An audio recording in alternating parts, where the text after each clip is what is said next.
The thing, you're a new mom. You just had a baby 10 months ago, right? Some of the things that you're doing will basically show me what's going on in your body. So after doing the squat assessment with you, right? And by the way, I see these common patterns in not just new moms. I also see them in people that are untrained. So you being a new mom, I can understand what's probably happening in your hips and everything with the C-section. But even a lot of beginners, and sometimes, sad to say, a lot of intermediate to advanced level people that work out in the gym work out with bad form too. So like one of the things that you're doing with bad form is you're squatting and then you're shifting your hips forward and your knees are going beyond the toe. What that just basically means, 2 or 3 red flags. The first red flag is your hip flexor, this area, right up to here is extremely tight. It's actually moving you forward. The biggest population that gives us that movement or shows us that way of squatting are people that sit behind a desk. But you already told me that besides being a new mom, you also sit behind a desk for your work. So not only did you go through a tough C-section surgery, but you also sit behind a desk. So you have a double whammy going on. So the question is, how do we fix you in a way where you don't do this and keep damaging your knee and keep damaging your lower back? Because you have a baby. You can't escape lifting that baby. You can't escape it. You're gonna have to do it. Traveling, and you can't escape sitting behind a desk. You have to make a paycheck. Even I sit behind a desk. You know what I mean? Yeah. So the computers aren't going away. You know. The other thing is what most new moms or people who are beginners, or let's call them untrained individuals, when they do any sort of upper body toning or upper body strengthening exercise or core exercise, this is how they do their push-ups, right? So they can't do them regular style, which is like this. They can't do this. They generally put their arms out too forward and then do this. Right? And the damage that they do to their neck and their posture only over compounds this. Now, this cannot be fixed by going to the gym and lifting weights, because what that really basically means is that not only are you making your posture worse, but you're putting more weight on top of it and you're further ingraining that habit. So the question is, how does someone like you who wants to tone up, increase your metabolism, and as a new mom, or sits behind a desk and actually does some sort of strength training or toning without making things worse, right? So I want you to try this with me.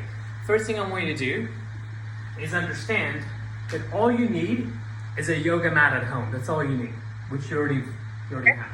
Second thing I want you to do, I want you to keep your arms out here, core engaged, and then draw your shoulder blades in. You see this? Drawing your shoulder blade in. What that's going to do is allow you to open up your chest and get the muscle tone right here and train your body to undo some of that from sitting behind a desk or holding the baby to opening it up, right? So when you stand tall or straight, you look taller, right? So for example, shoulder blades in, belly button engaged, right? My core is engaged. I'm actually aware of my core. That's what it really means. Get on your knees and your hands. Open up your hands really wide. Yeah, do it right now. Do it with me. Open your hands really wide and slowly lower yourself chest to the floor and slowly up. I can't actually see your hands. So put your knees and then put your hands outside the yoga mat. Okay. Let's discuss what a woman with a C-section should be doing. What exercise? Because we get asked that all the time. What's the best exercise for C-section? Tell me C-section. Here's the truth. There really is no best exercise for C-section. There is an approach you can take. What happens when you go through a C-section? You get an incision and the body takes a while to heal. It hurts freaking lot, and I couldn't bend for a really long time. I feel like the tissues and the right language are healing from the inside, and it takes longer than what it looks on the outside. That's the one, exactly, right? But let's say you're already healed. Let's say that. Let's say you're at a point now where you're doing an assessment with a coach, right? So the two things that I want you to do is understand the approach. First thing, the approach is no matter what exercise you do to lose weight, which is the split squat that we covered today in today's assessment, the modified push-up where you felt more muscle rather than you using more joint, right? The glute activation bridges, and there are several more exercises that we can add to your program, like resistance band rows that you can do. Everything can be done within 30 minutes if you push yourself, right? The approach that you should be taking as a post-C-section individual is you should actually practice drawing your abdominal walls inwards like a corset, like this. What that's going to do is activate a muscle called your TVA, transverse versus abdominis, and it's in charge of drawing the belly button in. You should not be doing exercises like sit-ups, because what do the sit-ups do? When you go like this, what do? They open up the walls. We don't want that. We want the belt coming in. So now, I'll give you an example. I'm going to focus on drawing my belly button in while I do an exercise that's going to burn more calories. A slow, controlled split squat. TVA, my transverse abdominal muscles, close the wall in while I do the muscle metabolism toning push-ups, right? So, waist is going to come in, and I'm going to slowly go down and slowly come up. Right?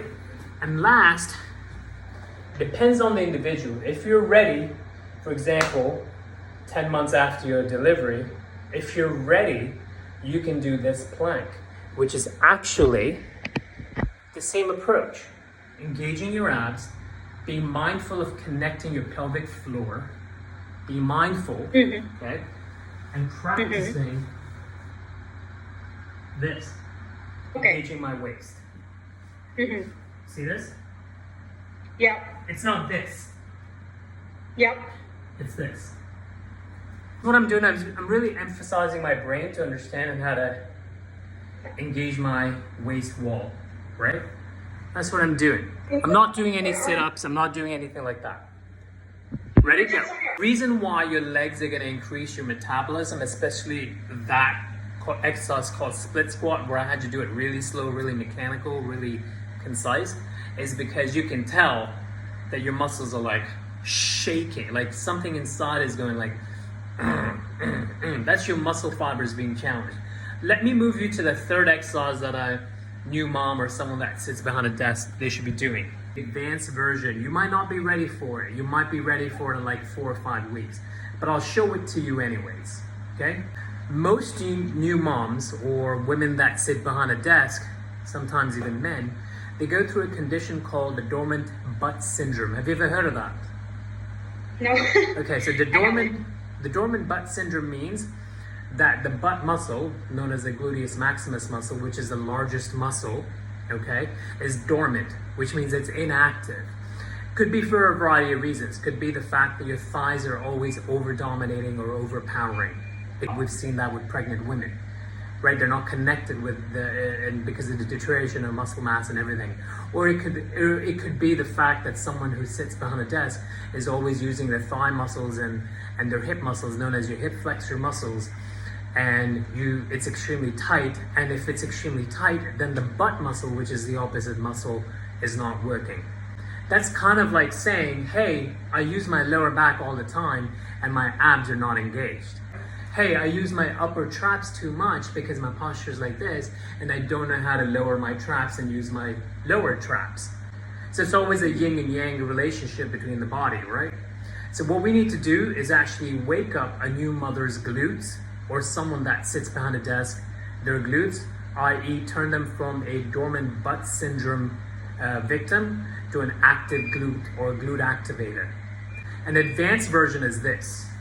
You set an intention. This intention is, I'm going to activate my glutes and I'm okay feeling the back of my thighs.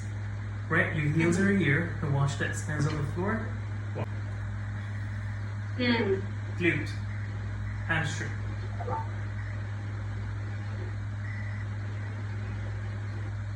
So it's like a raised bridge We call it an incline bridge. However, I don't prefer you doing it because you're a new mom. I prefer you first practicing on how to activate that butt muscle by doing body weight bridges, which is like this.